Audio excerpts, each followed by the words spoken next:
Boa tarde, pessoal. Então, vamos começando.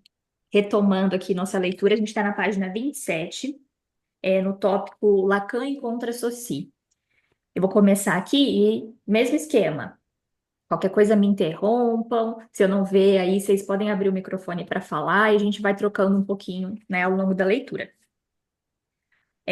Bom, sendo toda a teoria lacaniana coextensiva ao campo da palavra, Freud já denuncia sua fragilidade. Não dizemos tudo, e mesmo quando falamos, nem sempre se trata do que gostaríamos. Falamos, quase sempre, mais ou menos o que deveríamos, ou ainda, falamos o que não deveríamos.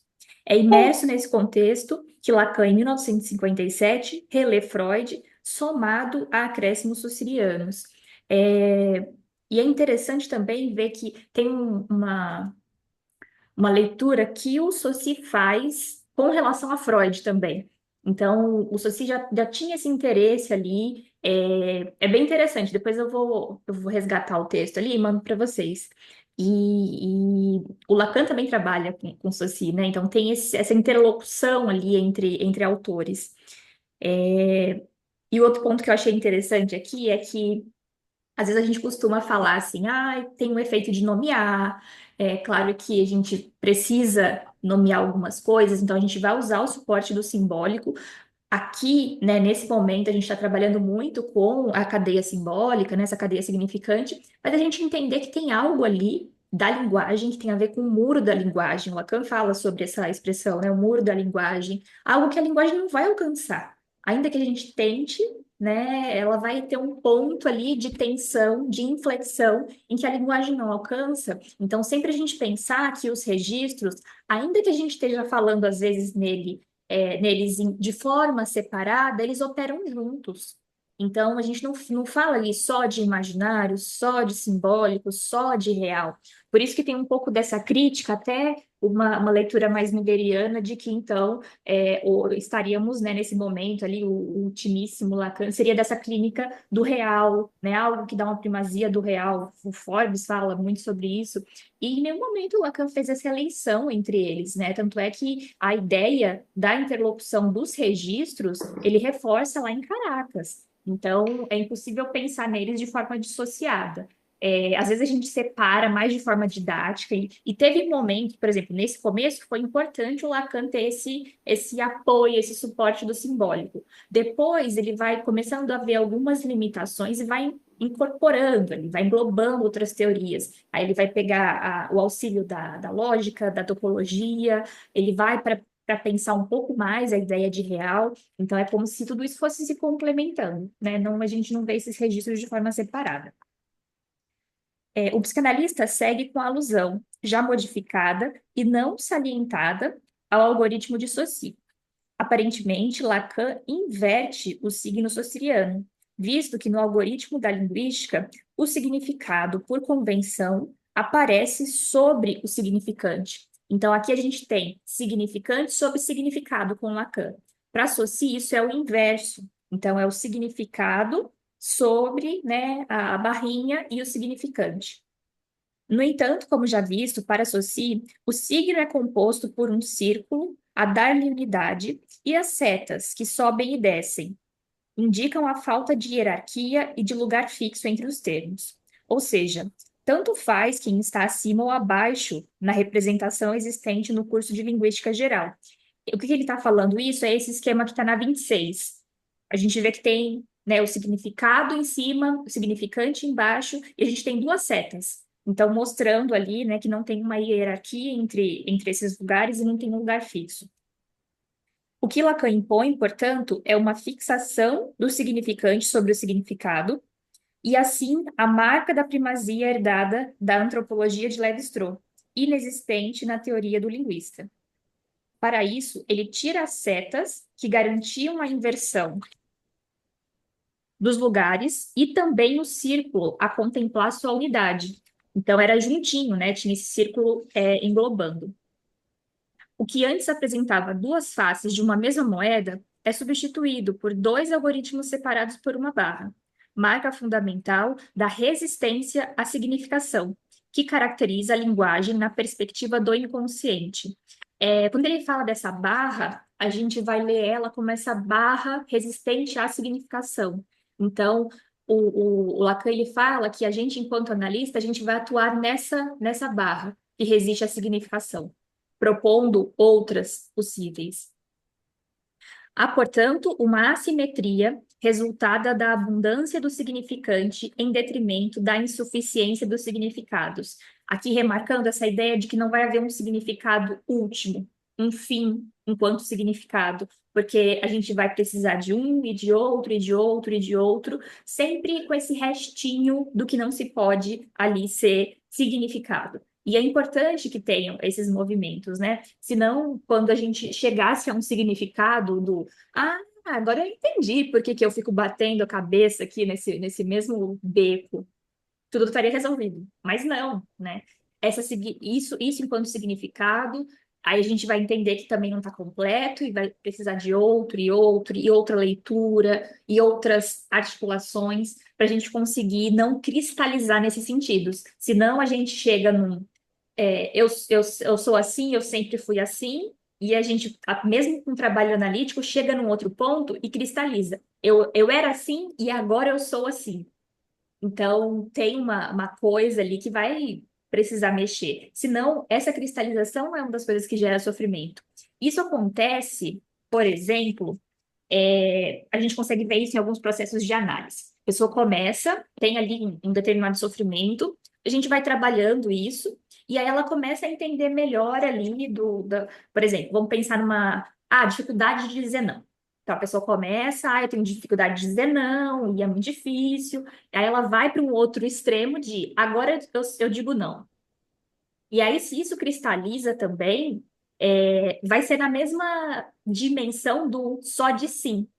Então, só diz sim, depois vem esse só diz não, ou né, tem essa quase como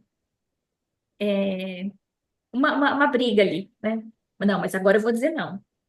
A questão é sobre abrir possibilidade. Então, sobre ter a possibilidade de dizer sim ou de dizer não, de dizer sim e depois dizer não, voltar atrás, sobre dizer não, ou não precisar responder na hora, por exemplo, porque senão entra quase nesse automático de eu tenho que dizer algo de imediato, de pronto, ou sim ou não. Tá, como que é essa outra possibilidade de eu posso pensar um pouquinho, daqui a pouco eu te respondo? Né? Então, são essas outras facetas. Senão, cristaliza no outro e vai gerar sofrimento também. Embora o significante lacaniano tenha como epônimo e como étimo e epistemológico o significante sociriano, trata-se de um conceito distinto. É o que eu falo, né? É importante a gente voltar nas bases para a gente entender meio que de onde o Lacan tirou, mas tomar cuidado, né? Porque quando a gente vai ler ali o curso de linguística geral, a gente sempre tem em mente que o Lacan mudou aquilo. Então, apesar de ser ali o mesmo nome, o conceito é diferente. E assim, a gente já viu ele fazer isso com Freud, com todos os outros autores. Então, apesar da nomenclatura do nomezinho ali ser o mesmo, o conceito em si é diferente. Por isso que quando a gente fala, tá, então uma análise, né, a psicanálise, ela vai se propor a trabalhar com o inconsciente. E aí a gente precisa entender o inconsciente para quem? Se a gente vai partir de uma base epistemológica freudiana, o inconsciente vai ter uma definição. Se a gente atuar a partir de uma perspectiva lacaniana, o inconsciente já vai ter outra definição totalmente diferente. Para o psicanalista, há um legado vindo da teoria de Saussure. No entanto, seria um erro tomar um pelo outro. É ao investigar o inconsciente que Lacan se interessa pela definição de significante, mas ao mesmo tempo em que se beneficia da teoria já criada, se diferencia dela de modo radical. Sempre que eu penso nessas coisas do Lacan, eu penso na natureza, nada se cria, tudo se transforma, né? Acho que o Lacan ele pega e vai transformando ali as coisas. A única coisa que ele tem ali de original, vamos dizer assim, é o que ele vai trabalhar mais no Seminário 10, que é o conceito de objeto A. Evitando cair na ilusão da compreensão, dimensão imaginária da linguagem, na qual o sentido é fruto da relação restrita entre significante e significado, o psicanalista indica sua estrutura simbólica através da importância do equívoco e da ambiguidade inerentes ao deslizamento significante. a linguagem funciona inteiramente na ambiguidade. E a maior parte do tempo vocês não sabem absolutamente nada do que estão dizendo. Então tem essa dimensão de a gente não faz ideia do que está dizendo, de como está dizendo, e quando a gente fala isso em análise, toma uma dimensão diferente, por isso voltar para a gente. Voltar de uma forma invertida, ou fazer eco naquilo que a gente escuta. Então, eu posso contar uma história. Isso acontece, isso é interessante. Aconteceu uma situação ali na minha vida, aí eu vou desabafar com todo mundo. Eu desabafo com minhas amigas, desabafo, com a minha família. Eu saio contando essa mesma história várias vezes. Mas é inédito quando vai se contar isso em análise. Tem um efeito diferente, pensando que ali há uma função diferente operando, né? A função do analista, e entender que reverbera de uma forma diferente. Então, né, tem gente que fala assim, ah, mas já falei tanto disso, contei para todo mundo. Tá, mas não contou aqui, né? Não contou para mim, enquanto analista, mas a gente entendendo que não contou essa narrativa em análise, para a gente poder entender, tá, o que está ali dito, o que não está dito. Na nossa interlocução mais corrente, a linguagem tem um valor puramente fictício. Vocês atribuem ao outro o sentido de que estão sempre entendendo, isto é, de que são capazes de dar a resposta que se espera, e que não tem nenhuma ligação com qualquer coisa que seja possível de ser aprofundada. Eu escutei uma vez de uma analista, eu achei interessante isso, né? Ela falando que fez uma. Era uma intervenção, mas era uma coisa que ela tinha ali. O paciente ficava o tempo inteiro assim: Você tá me entendendo? Você tá me entendendo? Você tá entendendo o que eu tô falando? E aí, em um determinado momento, ela falou assim: Não, não entendo. E apesar dessa surpresa inicial, né, ouvir é diferente desse compreender. E a gente não pode compreender rápido demais. Não dá para a gente atribuir essa significação ali como algo prévio. Então, não, né? Quando a gente escuta, a gente não está compreendendo, né? A gente precisa escutar, trabalhar com a teoria do significante para chegar a uma significação e que essa significação não é estática, né? Não é ali parada. Embora já tenha sido anunciado que o segundo princípio saussuriano, o caráter linear do significante, tenha sido substituído, não declaradamente, pela noção de valor do signo, Lacan vai contra tal princípio, ao constatar que se trata, na temporalidade do inconsciente, de uma ruptura com a linearidade cronológica, instituída tanto no que se refere ao caráter linear do significante, como ao valor imbuído na cadeia linear dos signos. Ao apresentar sua leitura sobre o Nachterglicht, desculpa o pessoal que fala alemão, toda inferência representativa vincula a construção de uma frase a nos dar um sentido, precisa ser revista. Primeiramente, o psicanalista responde, desde o seu trabalho de 1953 com o desenvolvimento da tragédia Atalha. Nele, ele interrompe o deslizamento eterno do significante com a noção de fim, mesmo que mítica, apresentada pelo ponto de basta. Esse ponto de basta é um conceito importante para a gente entender, porque a gente vai ter várias nomenclaturas, né? Ponto de basta, ponto de capitonê. Se a gente for pensar, né, naquele sofá, né, antigo ali, a gente tem umas bolinhas e aí tem um botãozinho ali. O ponto de basta, se a gente fosse pensar ali figurativamente, seria esse botãozinho, aquele ponto que vai servir como uma certa interrupção desse deslizamento infinito. E é importante que vá tendo esses pontos de basta, porque se a gente fica nessa repetição infinita, em alguma medida a gente está alimentando a neurose. Então a gente vai estar só deslizando ali metonimicamente, sem dar um ponto de basta, por exemplo, sem fazer uma metáfora, sem fazer uma amarração possível para aquilo. E aí, enfim, a gente vai só conduzir essas análises de forma infinitizada. Então, essa é uma das coisas que a gente tem que prestar atenção, né? Quando a gente pensa em análises muito longas, para a gente entender. É longa porque se criou outras demandas e aí foram se trabalhando outras coisas, ou é longa porque está nesse sentido de uma infinitização? Se for numa infinitização, a gente não está fazendo o nosso trabalho. Então a gente precisa rever, seja por uma dificuldade teórica, técnica do caso, enfim. Mas não é para ficar só nessa dimensão, senão, não só, né? Não é só uma ideia de não ter fim, mas o sofrimento vai continuar atrelado aos mesmos significantes.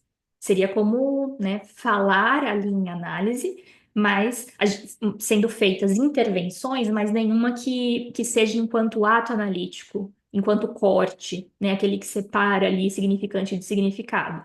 Como se a gente estivesse ali fazendo uma interlocução com esse texto, mas sem fazer esse sentido, né? Como ele fala, essa noção de fim apresentada pelo ponto de basta. A gente não sabe que não é um fim, mas que é pelo menos esse ponto de interrupção daquela cadeia que está ali deslizando infinitamente.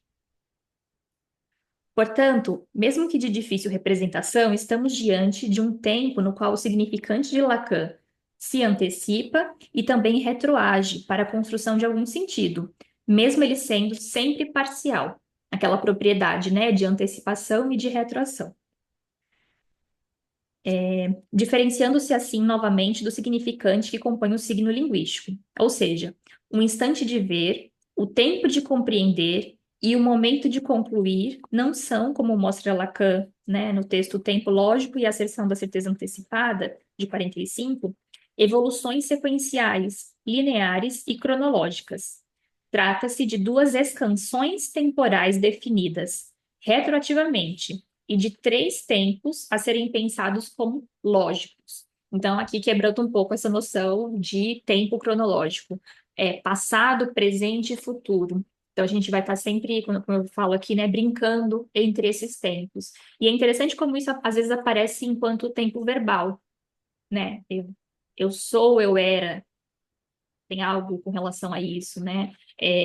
Como que se diz ali, onde está o sujeito da frase, como que essa frase é formulada, se essa frase está na voz ativa ou na voz passiva. Então, é interessante a gente conhecer alguns elementos ali da linguagem para a gente entender a representação disso. É a mesma coisa quando o Freud vai escrever no Bate-se em uma criança, né? Tem essa dimensão do. É diferente de falar o pai bate na criança, ou uma criança é espancada, ou espanca-se uma criança. Tudo isso vai mudando, né? E é interessante a gente perceber essas mudanças enquanto construção mesmo de linguagem. Espera aí que tem uma pergunta aqui. A Úrsula falou. E a Larissa falou sobre essa ideia da infinitização. Deixa eu falar primeiro da Larissa, que estava sendo o primeiro aqui. Essa infinitização seria um deslizamento, isso pensando na neurose, tá, gente? Um deslizamento metonímico ad eterno. Então, ela vai ficar sempre ali, deslizando na cadeia significante, mas sem fazer uma amarração, um significado, um sentido novo.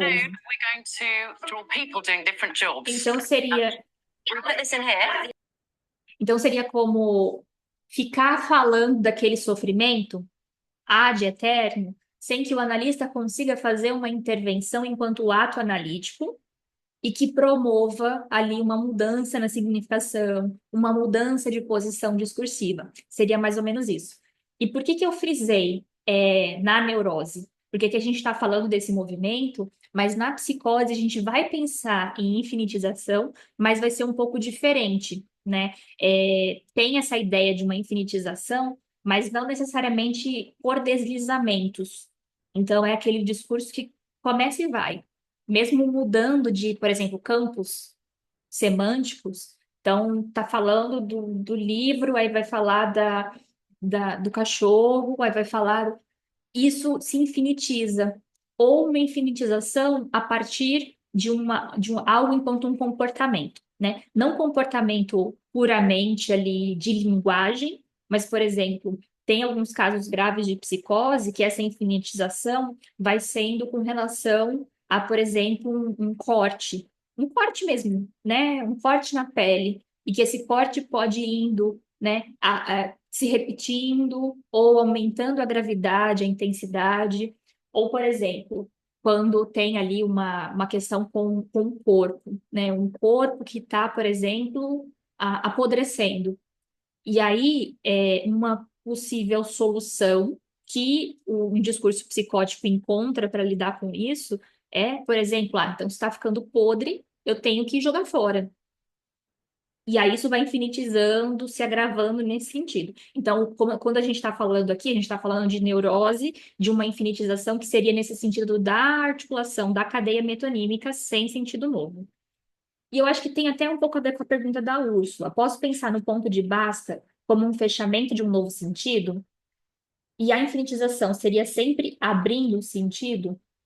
Sim, faz sentido isso que você trouxe, porque esse ponto de basta ele vai interromper aquilo, não quer dizer que acaba ali, mas que pelo menos ele faz uma pausa nessa infinitização, né? E essa infinitização tem esse sentido também que a Úrsula colocou, que é mais ou menos por exemplo, quando a gente está ali trabalhando com alguma parte do imaginário, e aí a gente fica nesse campo ali. É claro que a gente precisa de algo do imaginário, a gente pensar que tem os três registros, mas a gente ficar só nisso. Então, nesse imaginário, no ideal, e as intervenções que a gente for fazendo sempre levem para esse lugar, então tem alguma coisa ali que vai ficar sempre abrindo, abrindo, abrindo sentido. E a gente entender que a gente precisa fazer esses pontos de basta, então precisa fechar um novo sentido, não para cristalizar ali, mas para a gente poder abrir outros. Se a gente for ver até o próprio o sofá, né? Como eu fiz essa ideia do sofá, essa visualização do sofá, a gente vai ter vários pontos de basta, e é isso também que permite aquelas construçõezinhas do sofá de ir ampliando. Então, tem a ver com esse sentido novo, com um fechamento de sentido, que vai ser temporário, mas que vai permitir a cadeia deslizar de outras formas. Então, desamarrando de um sofrimento e podendo ir para outros, né? Alguns outros menos paralisantes, por exemplo, ou menos angustiantes, mas é por aí sim. E tem uma questão legal do ponto de basta, porque eu Calma, estava cadê? lendo Quem, no quem ano que tá passado, falando? Não tô é a achando. Camila. Ah, diga, Camila. A gente estava estudando no último ano o seminário 3 e tem uma questão legal que a gente percebeu com a leitura, que também fala de uma certa retenção, o ponto de basta. Porque o Lacan fala que é uma operação de criação de novo sentido, mas também que seja retido por alguns instantes. Então, essa Sim. amarração também ajuda o paciente a fazer não um fechamento, mas reter isso para que ele consiga produzir outro.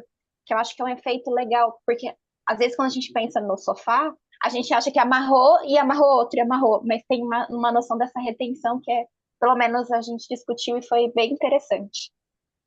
É muito interessante essa ideia de retenção, porque não é nesse sentido de fechamento absoluto, mas esse efeito de reter um pouco, ainda que temporário, ainda que evanescente, ele tem um papel ali de, por exemplo, apaziguar a angústia, dar um respiro ali.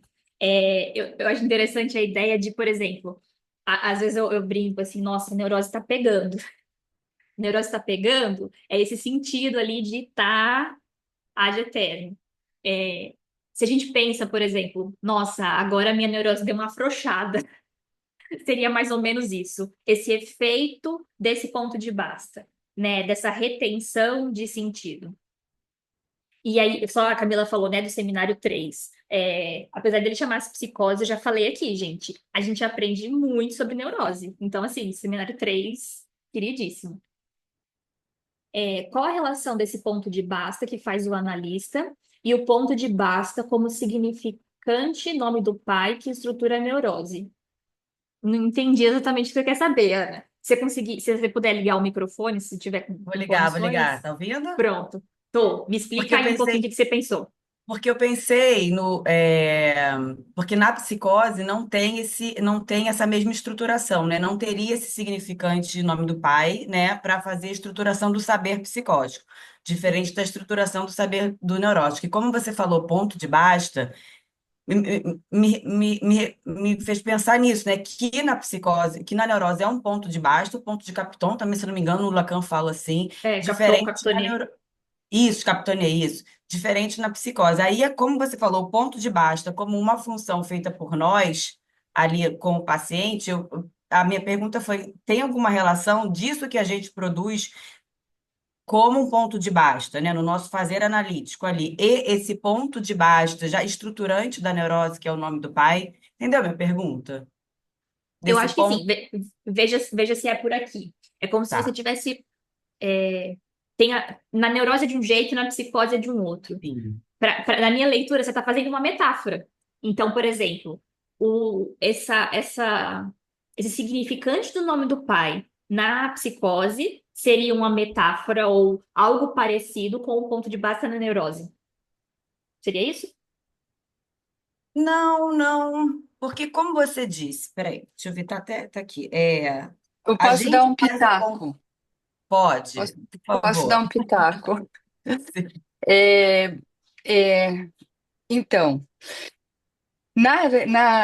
na minha leitura, né, acho que tentando decifrar tudo, na verdade, o nome do pai, a gente não pode esquecer que não é o nome do pai, mas os nomes do pai. Então, a gente tem um S1, que na verdade esse S1 se a gente for lá no início de cadeia, é o tal do significante que a gente não sabe qual é, ou que digamos que na neurose algo é escolhido nesse lugar, mas por isso eu chamo atenção para o plural, porque ele pode, nesse movimento justamente da cadeia. Na Sim, psicose, ele também está lá. Só que não há uma inscrição da diferença, né? Aí eu acho que por isso que é um outro mecanismo, mas não dá para pensar que esse Ele S1 não não está. está lá também. Exato. Por isso a forclusão do nome do pai ele não se inscreveu, né? Algo nesse sentido da não inscrição para a psicose. E o ponto de basta, foi legal também, acho que foi a Camila, né, que trouxe ali. É interessante pensar no sofá que o ponto de basta seria como uma contenção do recheio, né, para o recheio não sair para fora. Então, se a gente tentar pensar na metáfora do real aí, né, o ponto de basta seria algo que daria, seria essa invenção, né, na verdade, na neurose, algo que vem nesse sentido de. Eu acho que por isso porque o ponto de base também é interessante para pensar a psicose, porque seria talvez através do delírio algo que segura, algo que contém ali também, né? Mas na neurose talvez tenha a ver com o fantasma e com o sintoma, no sentido também de fazer alguma amarração possível para, né, um certo momento. Então, é isso que a Lorena falou também em algum momento, né? Que esse sentido é algo que não é fixo, né? Que ele toma, é importante, daí eu acho que isso tem uma ligação com o nome do pai também, para estruturar algo, mas que ele é passível de movimento, né? Ainda bem, por isso fazemos análise, o fim da sim. análise, né? O fim Adorei, também. adorei o pitaco. E fiquei pensando também, né, uma coisa, quando você está falando fim da análise, a gente pode pensar fim de análise também como objetivo, né? O fim Finalidade. como finalidade, né? É interessante também poder pensar isso também, que talvez tenha um encontro com isso, né? Com essa possibilidade desse movimento. Sim, e até a gente pensando na psicose, seria ali algo como essa restituição da cadeia. É uma coisa que a gente vai fazer no manejo, na condução de um caso de psicose, seria o tempo todo estar tentando restituir essa cadeia, mas não no sentido de amarrar a significação, mas de poder estabilizar um pouquinho. Seria mais ou menos Isso. o que na neurose a gente está pensando em termos da fantasia, por exemplo, a fantasia que está operando ali na neurose histérica, na neurose obsessiva. Na psicose, às vezes é a partir da metáfora delirante que a gente vai encontrar isso.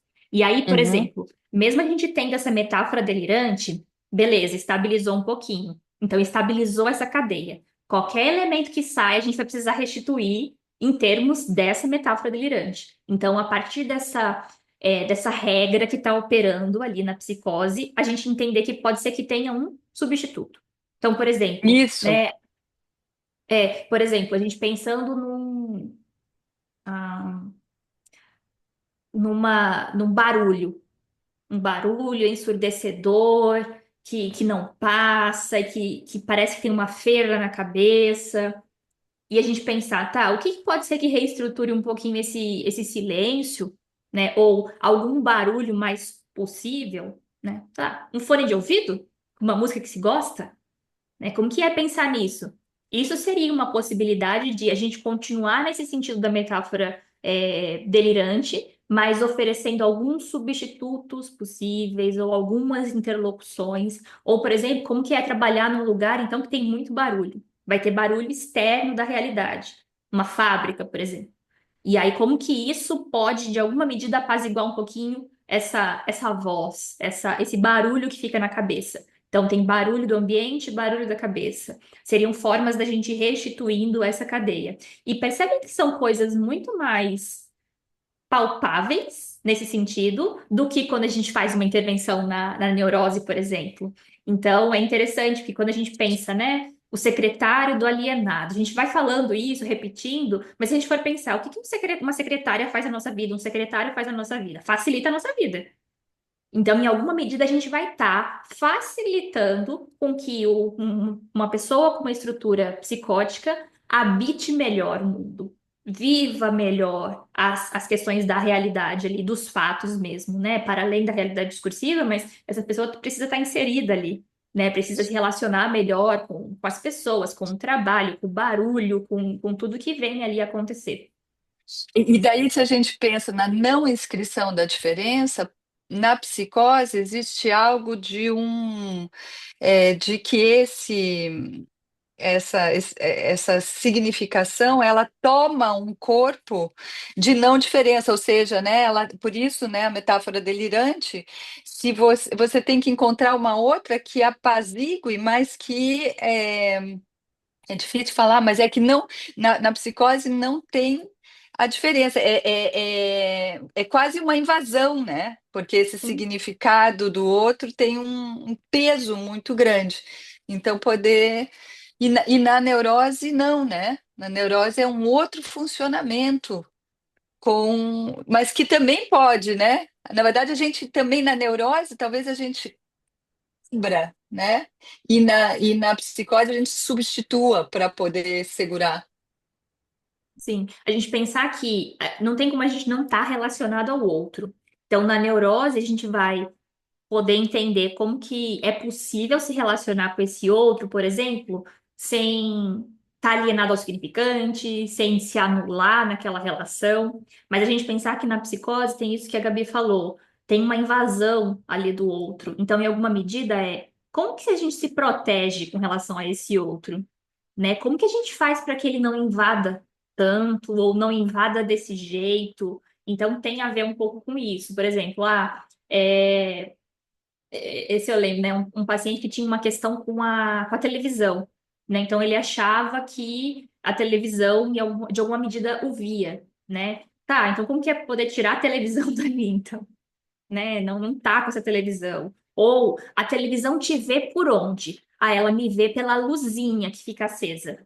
Como que é tampar essa luzinha que fica acesa? Colocar ali uma fita adesiva para que esse outro não invada, ou que a gente consiga fazer uma proteção com relação a isso, né?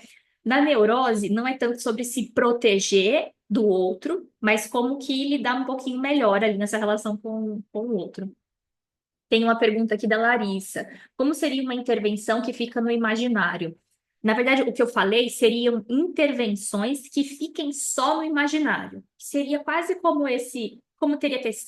teria sido, pensando na ideia de futuro, ou como será que seria? Isso tudo está no campo do imaginário. Vai fazer a gente alimentar só esse imaginário. A gente precisa um pouco disso? Precisa, mas não dá para ficar só no imaginário. Assim como não dá para ficar só no simbólico ou só no real. Né? A Úrsula colocou, é oposta à prática clínica do sem sentido, para algumas leituras lacanianas. Sim, que aí seria para caminhar para um sem sentido absoluto. E às vezes esse caminhar para um sem sentido absoluto causa Lacan usa esse termo assim, um desarvoramento do sujeito, uma coisa absoluta ali e que pode ser tão angustiante a ponto de alguém se perguntar do porquê está vivo, por que que existe. Então, se a gente vai caminhar para esse sem sentido absoluto, às vezes as análises vão caminhando nesse sentido. Então, poxa, eu tenho um sofrimento advindo dessas questões ali da minha neurose, e aí se o analista ele vai conduzir para algo do sem sentido absoluto, pode levar a uma piora da neurose nesse sentido, né? Um ponto em que esse questionamento e de que e aí não tem sentido, nunca vai ter, né? E não tem, nunca vai ter, é algo que leva à angústia. E aí uma angústia no seu puro estado, dá pra gente falar assim. A angústia no seu mais puro estado, desse esvaziamento absoluto. A Tamires colocou aqui. Ah, sim, que é com relação à Atalha, né? Ele faz uma referência a essa tragédia.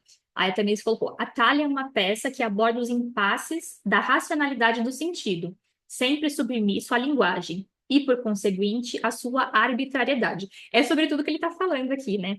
Se a gente fosse pensar assim, como que a gente estuda Lacan? Uma das formas é exatamente o que a Tamires fez. Quando o Lacan fizer referência a alguma coisa, a gente ir lá procurar. Porque tem ali algo a ver, né? Então, se a gente pensa na peça, tem tudo a ver com o que o Lacan está trabalhando ali. É interessante a gente fazendo isso. Agora, tomar cuidado para a gente vai e volta. Senão a gente está vendo a talha, a peça e está em outro lugar, em outro, em outro, em outro. É interessantíssimo poder entender essas interlocuções, mas a gente entender o porquê ele usou ali e voltar. Senão a gente está também, em alguma medida, infinitizando o estudo. E aí o negócio não anda. O negócio não anda. Se a gente for ver, né, em cada lição no seminário, Lacan faz inúmeras referências a outros autores, a outros textos, a literatura. Ele está o tempo inteiro fazendo isso. Então, a gente entender quanto vale a pena ali, né? A gente escolher nossas batalhas. Então, em alguns a gente acaba indo, alguns a gente não vai, mas a gente entender que seria interessante, né? Fazer esse percurso, fazer na medida do possível. Então, por exemplo, essa é uma das diferenças entre ler e estudar. Se a gente for pegar uma lição do Lacan para ler, a gente lê rápido, não é grande. Aquela leitura direta, fluida, né? A gente não vai ali, vai lendo. Agora, estudar requer a gente fazer o que a gente está fazendo aqui: ler, parar, discutir, formular questões. Por isso foi interessante isso que a Ana Paula falou, né? E é esse movimento da gente formular questões do será que dá para eu pensar assim? Será que isso, né, em alguma medida dá para articular? A Úrsula faz muito isso também. Às vezes eu fico trocando com a Úrsula nos bastidores, e é muito isso, a gente poder formular questões a partir daquilo que a gente estuda. E aí, buscar essas referências também é uma forma desse estudo, né? Então a gente entender, tá? Tem momentos que a gente vai ler, né? Vai fazer uma leitura mais corrida ali, entender mais ou menos do que se trata, mas se a gente fala assim, vamos estudar o seminário 3, aí haja trabalho. Se a gente falar, vamos ler o seminário 3, vai dar um pouco menos de trabalho, mas estudar vai requerer essas idas e vindas em outras referências. Gente, me perdi onde que eu parei. Nos lógicos aqui, né? Trazer o significante. Esse parágrafo. Trazer o significante com demarcações temporais específicas e características assimétricas diante de seu significado corresponde à tarefa lacaniana de avançar na função imaginária do signo, que representa algo a alguém. Percurso que resulta em seu aspecto simbólico, que tem a intenção de anunciar o significante, com um claro acento estrutural, como um conceito de Lacan a representar o sujeito para outro significante. Querem trazer mais alguma coisa aí antes da gente entrar no banquete estruturalista?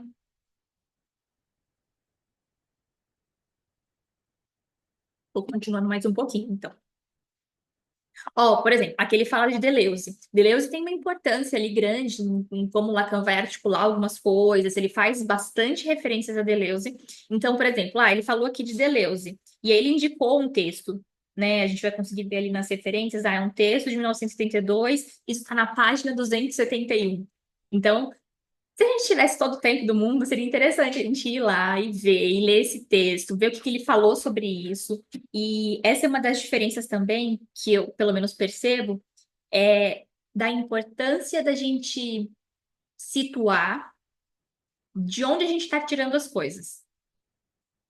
Porque aí, se a gente for pensar em metodologia, né? Eu sei que tem toda uma discussão ali com relação à ciência, mas essa metodologia científica seria o quê? Quando a gente faz uma pesquisa, a gente descreve a metodologia que a gente usou. Qual que é a ideia da gente descrever a metodologia? É que qualquer outra pessoa que leia aquela metodologia consiga replicar aquele trabalho e chegar a resultados ali parecidos. Então, esse é um pouco da função.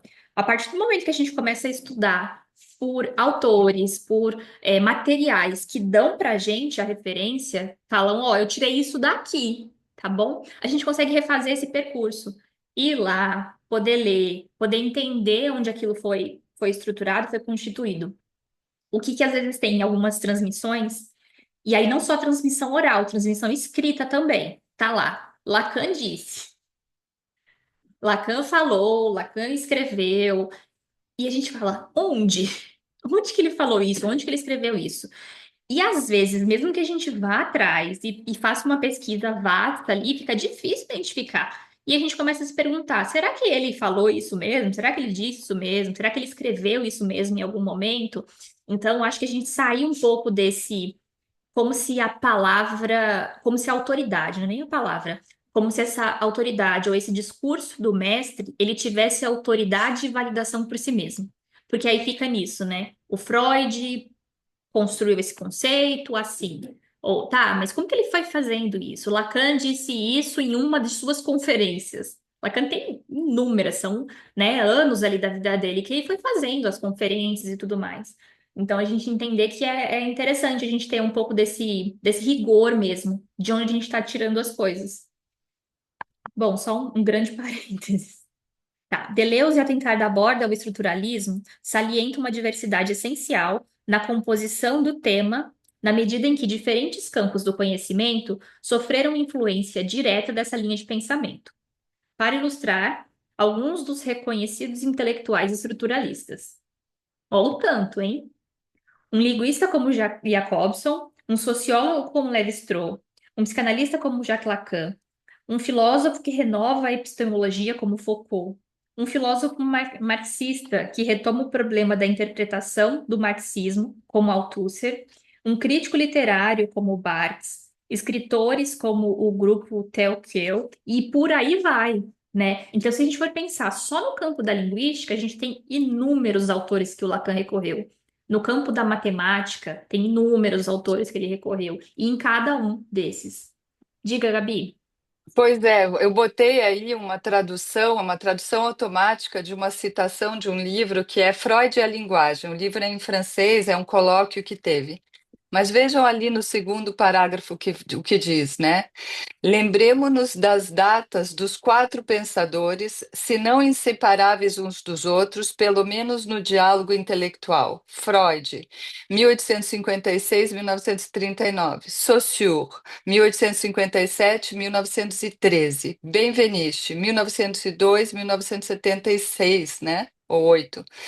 Tá ruim de ler. Lacan, 1901 a 1981. Benveniste herda de Saussure e lê Freud. Lacan herda de Freud e lê Benveniste, pelo qual, pode-se supor, ele tem acesso a Saussure. O que resta dessas leituras, e essa aqui é muito legal de pensar, o que resta dessas leituras?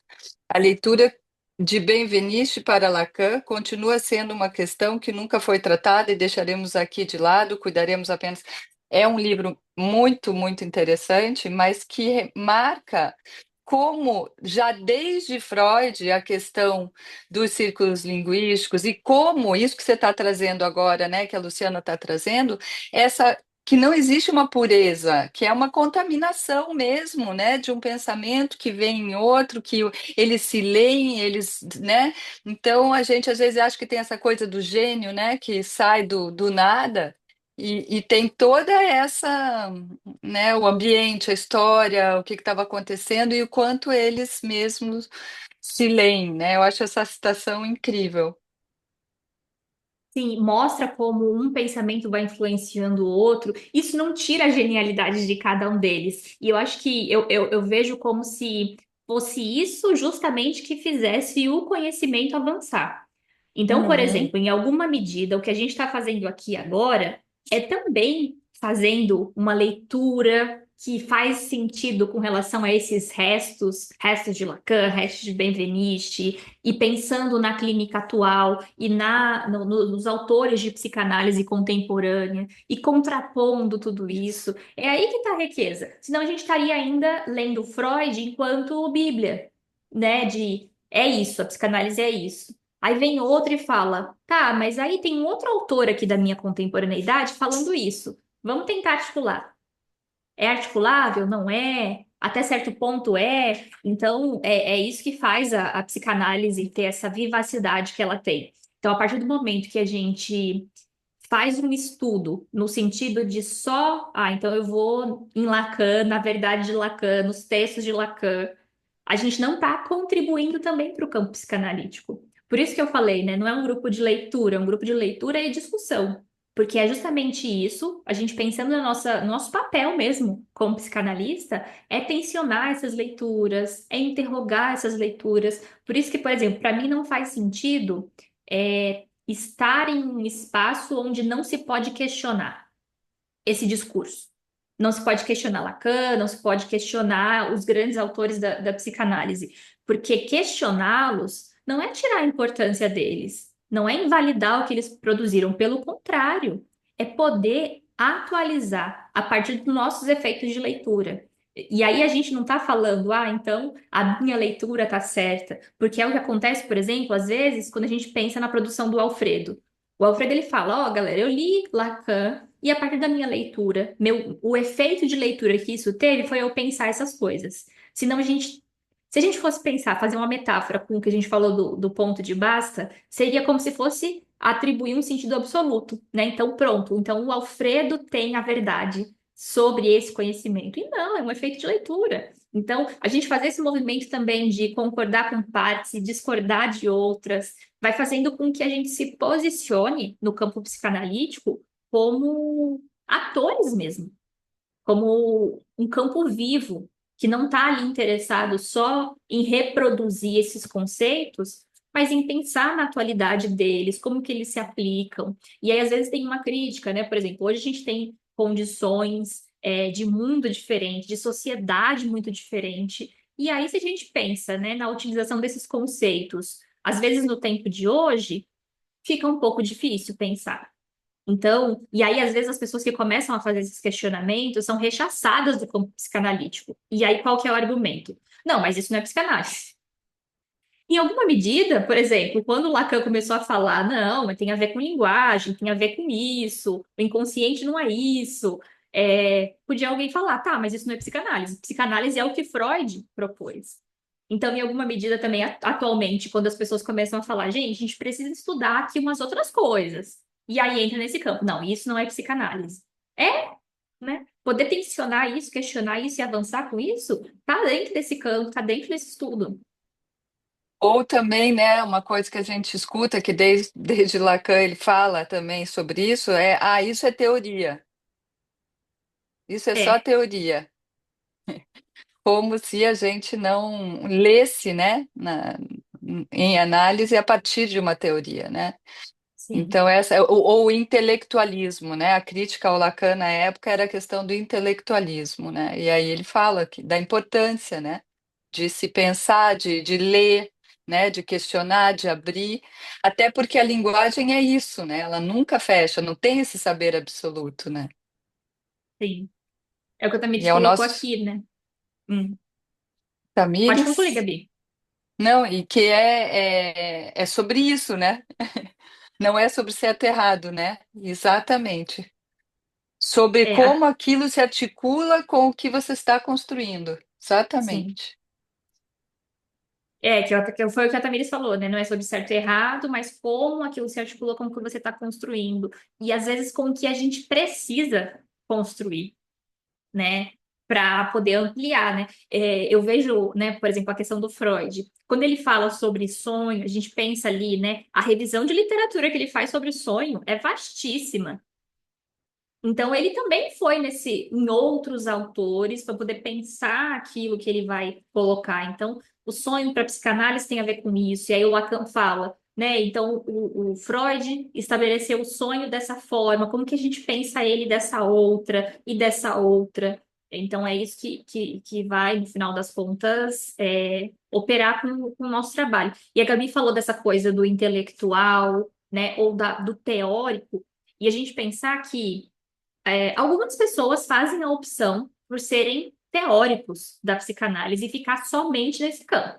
Agora, quem se propõe a atender, aí a gente vai pensar em trabalhar com a praxis, que é essa teoria aplicada ao fazer clínico, e que aí vai ter as suas particularidades. Então, o que eu escrevi hoje, né, a questão do tato psicanalítico, a gente pensar no ato psicanalítico com o tato. Então, pode ser que, por exemplo, alguém seja um teórico maravilhoso, mas se não tiver esse tato, se não tiver essa escuta ali de um sentido mais sensibilizado de entender, por exemplo, que apesar de a gente operar com o sujeito do inconsciente, a gente só consegue operar porque tem uma pessoa que fala. Então a gente recebe uma pessoa, né? Eu até brinquei esses dias no grupo de supervisão, eu falei, ó, nossa mãe deu educação pra gente, nossos pais deram educação, então cumprimentem seus analisantes. Oi, bom dia. Isso não é significante que a gente está inserindo. Isso não é. Não, é uma questão de educação. Tem uma pessoa chegando ali para a gente. Tem uma pessoa que sofre. Então, quando a gente maneja algo da ordem do sujeito, então, maneja o significante e, em alguma medida, toca na relação do significante com o sujeito, a gente entender que tem uma pessoa ali de carne e osso também recebendo aquela intervenção. Então, é claro que algumas vão ser duras, mas elas não precisam ser mais duras do que o que já são. As intervenções analíticas, em geral, elas já são duras em essência, por essa barra que se faz. Então, que a gente não faça ser ainda mais duro do que o que já é, por exemplo. Que tem uma pessoa que vai sair dali, e às vezes num sentido de angustiar ainda mais, sair pior do que entrou. Então, uma coisa é a gente sair meio baqueado, né? Uma pessoa até me comentou ontem, saiu tão baqueada que errou ali, não sabe como chegou em casa, né? Errou o caminho algumas vezes até chegar em casa. Então, isso é uma coisa. Agora, a pessoa sair nesse sentido de baqueada enquanto nocauteada, aí a gente não consegue nem produzir nada com relação àquilo. Tamanho foi o impacto. Tanto é que tem gente que interrompe, tem gente que traumatiza para sempre com um psicanalista lacaniano ou com a psicanálise, né? Então não é dessa ordem. Diga, Tamires. Fiquei pensando disso que vocês falaram também sobre o quanto que a gente alcança aquilo que é possível naquele momento para a gente também, enquanto a gente está lendo, enquanto a gente está construindo. E aí, talvez naquele momento seja possível alcançar um tipo de construção que, sei lá, 3 meses, um ano, uma semana, vai ser você vai desconstruir aquilo que você tinha construído e pensar uma outra coisa totalmente diferente, né? Porque você está num momento diferente também, você está alcançando novas construções, novas teorias, você está alcançando mais coisas. Então, quanto mais você percorre, é diferente a construção que você faz, que você articula conforme você vai aprendendo. Então, eu fico pensando no meu percurso, né? O que eu entendia no ano passado, hoje a minha construção já é outra, totalmente diferente e de uma forma outra, assim, né? Por outra via. Então a gente vai até onde a gente alcança também, de certa forma, nisso que a gente faz, assim, né? Do que é possível. E aí a gente fica se prendendo, às vezes, como você falou, né? Ler uma lição é muito simples, estudar uma lição é muito difícil, porque você fica preso ali tentando compreender. E aí, às vezes, naquele momento não vai ser possível compreender, porque justamente você não tem a quantidade de teoria o suficiente para compreender aquele termo ali. Você vai precisar somente ler para a compreensão vir somente Exato. depois. E foi isso que eu aprendi no meu percurso. Tipo, não ter pressa de concluir e compreender rápido demais. Porque vai vir com o tempo, às vezes. E aí, quando eu tiver um pouco mais, eu volto lá para estudar aquilo que eu não estava compreendendo. Porque senão a gente acaba se inibindo a ponto de desistir, de nem querer estudar mais, porque a gente não consegue. Dá vontade de arrancar a folha e mastigar para ver se a gente entende, porque é bem difícil. Quando a gente não alcança aquilo de certa forma, a gente está no início ainda. Tem muita coisa ainda assim que eu não consegui alcançar, mas que eu vou comendo pelas beiradas, assim, coisas que são possíveis para que eu chegue naquela construção em algum momento. Então, acho que é sobre isso também, assim, né?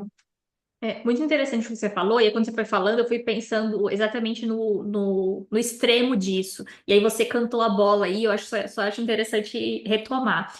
Porque essa ideia, então, às vezes coloca as pessoas na posição eterna de iniciante, ou de que não está autorizado a operar porque não domina esses conceitos. Gente, a gente não vai dominar esses conceitos nunca. Então, se a autorização for passar por aí, a gente não vai atender nunca.